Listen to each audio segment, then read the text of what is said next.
Snoopies en Gummy Bear episodes.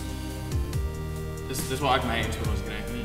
En Grey's Anatomy. En Grey's Anatomy, ja, vir die meer dieper dele vir die kies. En vir al die season finales, dis altyd daar. En break-ups.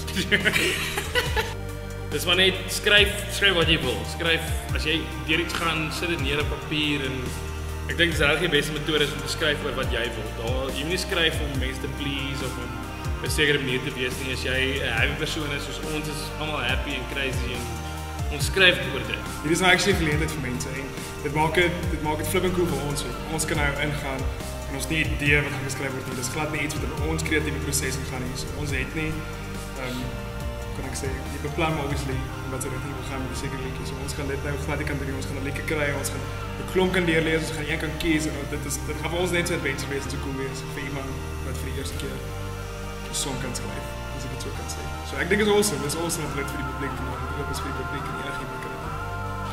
Hey, as ek hou van jou ken, ons sien uit om hulle lirieke te lees en te sing en word dit van.